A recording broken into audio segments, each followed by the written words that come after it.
नमस्कार साथियों, मैं आशीष आप सभी का बहुत बहुत स्वागत करता हूं आपके अपने YouTube चैनल हिंदी जगत में। साथियों, हिंदी व्याकरण की आज की जो हमारी कार्यशाला होगी साथियों, वह है शब्द शक्ति पर। किस पर साथियों? शब्द शक्ति पर। शब्द शक्ति क्या होती है? बहुत ही महत्वपूर्ण टॉपिक है साथियों। इस टॉपिक से प्रायः TGT, PGT, UP triple SC और बिहार में होने वाली परीक्षाओं में प्रायः प्रश्न पूछ लिए जाते हैं। राजस्थान में भी शब्द शक्ति के अंतर्गत व्याकरण में भी प्रश्न पूछे जाते हैं, हिंदी व्याकरण में, और काव्य शास्त्र के अंतर्गत भी ये प्रश्न पूछे जाते हैं। साथियों ध्यान रखिएगा, ये दो जगह प्रश्न पूछे जाता है। व्याकरण के अंतर्गत भी इससे प्रश्न पूछे जाते हैं और काव्य शास्त्र में भी। ठीक है, तो टीजीटी पीजीटी का जब भाग होता है, परीक्षाएं होती है हिंदी विषय की, तो वहाँ काव्य शास्त्र पढ़ाया जाता है, एक पाठ्यक्रम होता है, उसमें भी शब्द शक्ति पूछी जाती है और हिंदी व्याकरण में भी शब्द शक्ति के आधार पर प्रश्न पूछे जाते हैं। तो साथियों, आज का ये जो हमारा टॉपिक है बहुत ही महत्वपूर्ण है, स्किप नहीं करिएगा, पूरा टॉपिक देखिएगा और मैं प्रयास करूंगा कम से कम समय में आपको आसानी से समझा सकूं। ठीक है, शब्द शक्ति क्या है साथियों? हिंदी व्याकरण में किसी भी वाक्य के अर्थ को समझने वाली जो विधा है वही शब्द शक्ति कहलाती है। हिंदी का जो व्याकरण है उसके अंतर्गत जो हम बातचीत करते हैं, बोलचाल करते हैं, उसमें जिन वाक्यों का प्रयोग करते हैं, ठीक है, उन वाक्यों को समझने की जो विधा है वही क्या कहलाती है? शब्द शक्ति कहलाती है। जैसे शब्द शक्ति क्या है, ध्यान रखिएगा साथियों, बिल्कुल समझते रहिएगा।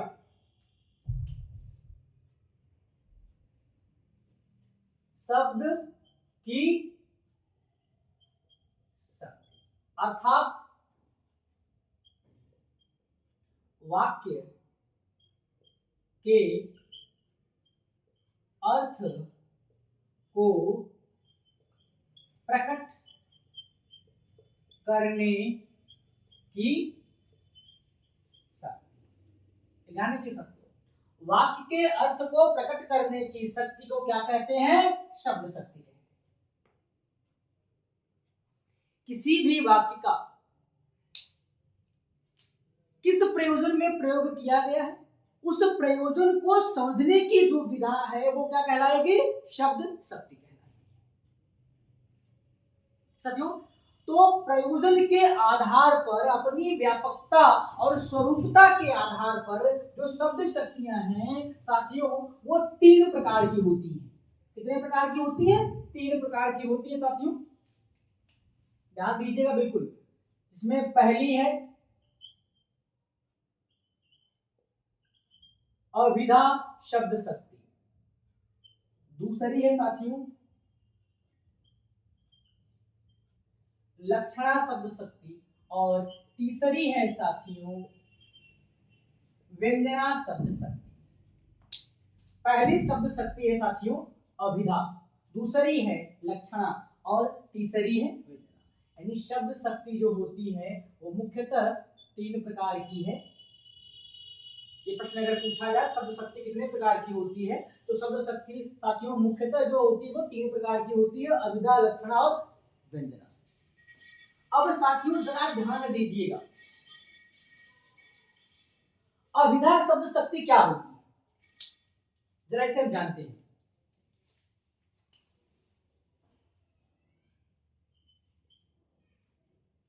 जिससे वाक्य का साधारण भाव पता चले, यानी वाक्य भी साधारण होगा और उसका अर्थ भी क्या होगा? साधारण होगा। साधारण वाक्य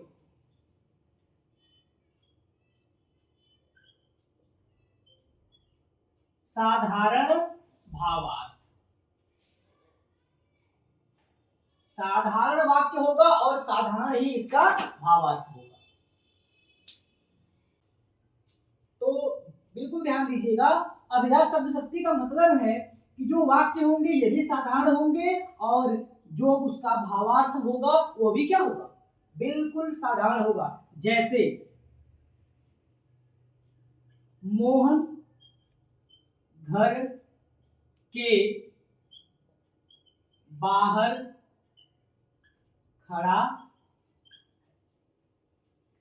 साथियों ध्यान दीजिएगा, जहां हमने एक वाक्य लिखा है कि मोहन घर के बाहर खड़ा है, अब इस साधारण वाक्य से इस बात का बिल्कुल साधारण तरीके से ज्ञान हो जा रहा है कि मोहन एक व्यक्ति है, बालक है, लड़का है, आदमी है, जो खड़ा कहाँ है, घर के बाहर। वाक्य भी साधारण है और कोई भी व्यक्ति जब इसे देखेगा या इसे वाक्य को पढ़ेगा तो उसे इसका साधारण वाक्य अर्थ पता चल जाएगा कि मोहन एक बालक है, एक लड़का, एक आदमी है जो घर के बाहर। इसमें किसी प्रकार का कोई अर्थ को समझने में क्लिष्टता या कठिनाई नहीं। अब साथियों देखते हैं लक्षणा। यहां भी वाक्य साधारण होता है, वाक्य साधारण होगा, किंतु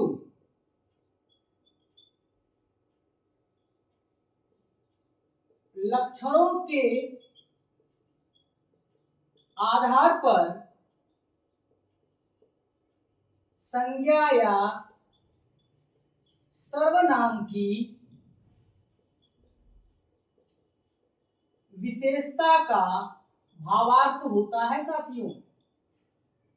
ठीक है, वाक्य कैसा होगा, बिल्कुल साधारण होगा, जो वाक्य होगा वो साधारण होगा, किंतु वाक्य में ही लक्षित कर दिया जाता है किसी विशेष संज्ञा अथवा सर्वनाम को। जैसे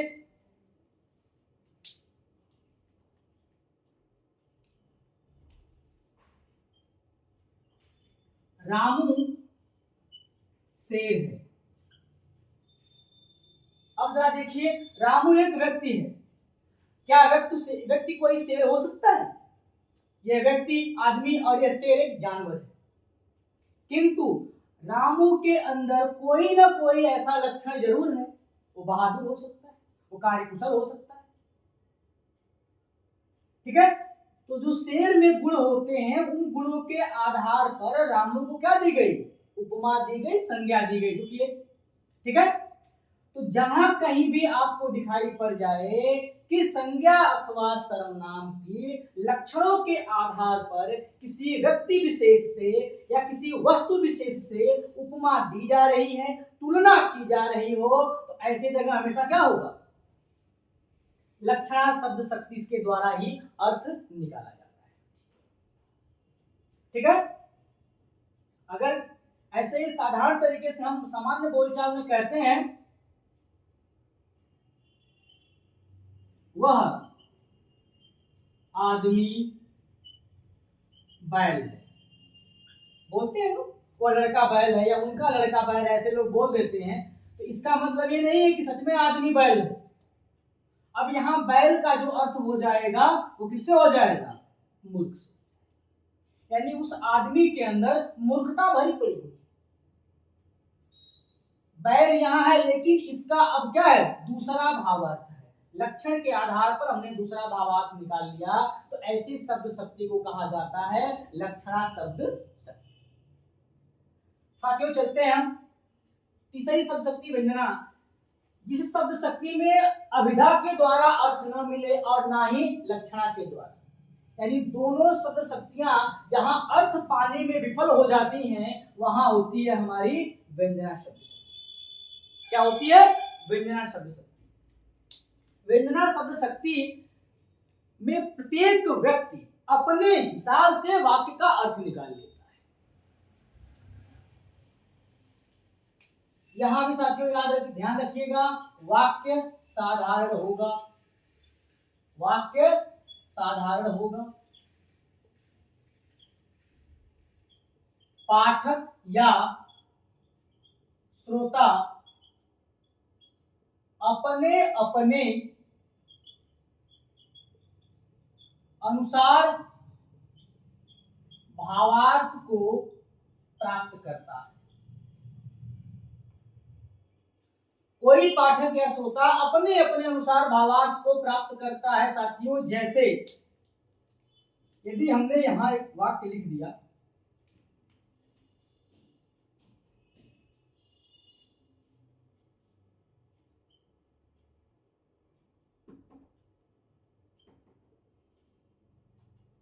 आठ बज गए, 8 बज गए। एक वाक्य यहां प्रधान लिख दिया गया, 8 बज गए। अब इस 8 बजने का प्रत्येक व्यक्ति अपने अपने अनुसार अर्थ निकाले। जैसे कोई व्यक्ति यदि नौकरी पेशा वाला है तो 8 बजने का मतलब है कि उसकी या तो ड्यूटी समाप्त हो गई या ड्यूटी आरंभ होने वाली।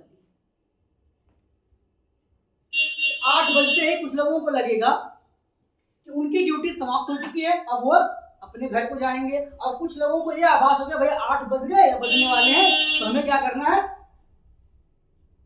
हाँ नौकरी पे जाना है। एक गृहिणी को लगेगा अब ये 8 में ही नहीं दिख रहा है कि ये रात के एक दिन के, अगर रात के भी 8 बज रहे हैं तो जो गृहिणी है उसे लगेगा कि लोगों को भोजन देने का वक्त हो गया है या भोजन बनाने का वक्त हो गया है, सुबह भी। यदि इसी 8 बजे की बात छात्रों के समक्ष की जाएगी, उन्हें उनके दिमाग में बात चलेगी कि 8 बज गए, विद्यालय जाना है अथवा पढ़ना है। तो ऐसे वाक्य जिनका पाठक या श्रोता अपने अपने अनुसार अर्थ निकालते हैं, ऐसे शब्द शक्ति को व्यंजना शब्द शक्ति कहा जाता है। जैसे कभी कभी क्या होता है कि अक्सर व्यंजना का अर्थ होता है, अर्थ जो साथियों होता है वो बोली बोलने से होता है। जैसे बोली वाले शब्द का हम जो अक्सर गांवों में प्रयोग करते हैं, लोग अक्सर बोल देते हैं कि भैया बोली ना बोलिए गोली मार दीजिए, तो वहां व्यंजना शब्द शक्ति काम करती है। जैसे किसी व्यक्ति का काम करते, कोई कारोबार है और कारोबार में घाटा जा रहा है, तो अक्सर लोग कहते हैं ना कि फला का सूरज अस्त हो गया। अब सूरज अस्त होने से मतलब या डूबने से मतलब जो आकाश का तारे के रूप में सूरज, उसकी बात नहीं हो रही है, बल्कि उस व्यक्ति की जो कारोबार है वहां उसे घाटा हानियां होती जाए।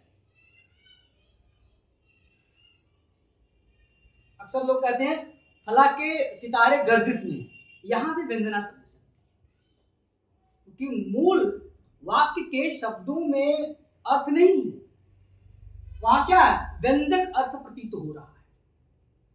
बिहार के जो बीपीएससी का एग्जाम हुआ था उसमें अभी हाल ही में पूछा गया था, लाल पगड़ी जा रही है में कौन सी शब्द शक्ति है। साथियों हमेशा ध्यान रखिएगा, लाल पगड़ी का अर्थ है कोई किसी पद विशेष पर जब होता है तो उसकी बात की जाती है। तो अब उस व्यक्ति को उसके पद विशेष से न जान करके भावार्थ लगाया गया कि लाल पगड़ी, जैसे ही वो पद छोड़ेगा लाल पगड़ी भी उसके पास नहीं रह जाएगी। लाल पगड़ी प्रारंभ में हमारे यहाँ साथियों पुलिस वालों उनके पास हुआ करती थी, लाल टोपी या लाल पगड़ी होती थी, अभी भी कई राज्यों में है, लेकिन यूपी में अब लाल पगड़ी या लाल जो है, लाल पगड़ी तो अभी है लेकिन लाल टोपी अब नहीं रह गई। कानपुर में कोई मैच था और लाल बहादुर शास्त्री जी उस समय देश के प्रधानमंत्री थे। दर्शकों में और पुलिस वालों में झड़प हो गई। कानपुर के मैदान में दर्शकों ने कहा कि अब मैच नहीं होगा, और संयोग से शास्त्री जी भी आए हुए थे। वो वहां पहुंचते उन्होंने कहा ऐसा क्यों? उन्होंने कहा कि जब तक लाल पगड़ी या लाल टोपी यहाँ मैदान में दिखेगी हम मैच नहीं होने देंगे, क्योंकि इनकी जो कार्य कुशलता है, इनका जो व्यवहार है सही नहीं है। शास्त्री जी बड़े ही बुद्धि के तीव्र व्यक्ति थे। उन्होंने कहा कि ठीक है, दर्शकों से कहा कि यदि लाल टोपी या लाल पगड़ी नहीं रही तो आप मैच होने देंगे ना, बाधा नहीं पहुंचाएंगे? दर्शकों ने कहा जी बिल्कुल नहीं। उन्होंने कहा ठीक है, अगले दिन से ऐसा नहीं होगा, और अगले दिन सभी पुलिस वाले, बस केवल टोपी उनकी लाल नहीं, खाकी टोपी में सभी पुलिस वाले वही लोग उपस्थित हो गए। दर्शकों में फिर इस बात को लेकर नाराजगी हुई कि आपने कहा और ऐसा क्यों हुआ? उन्होंने कहा कि आपने तो केवल कहा था कि लाल पगड़ी या टोपी नहीं होनी चाहिए, आपने ये नहीं कहा था कि ये पुलिस वाले नहीं होने चाहिए। साथियों वहां भी क्या हुआ, व्यंजना शब्द शक्ति ही थी। शास्त्री जी ने अपने अनुसार लगाया और दर्शकों ने सिपाहियों के लिए कहा था, और शास्त्री जी ने केवल टोपी की समझ बात समझी। तो ये रहा साथियों हमारा शब्द शक्ति। यदि समझने में आपको कठिनाई क्लिष्टता पहुंचे तो आप कमेंट कर सकते हैं। आज की कार्यशाला जो है शब्द शक्ति की समाप्त हुई। नमस्कार, जय हिंद, जय भारत।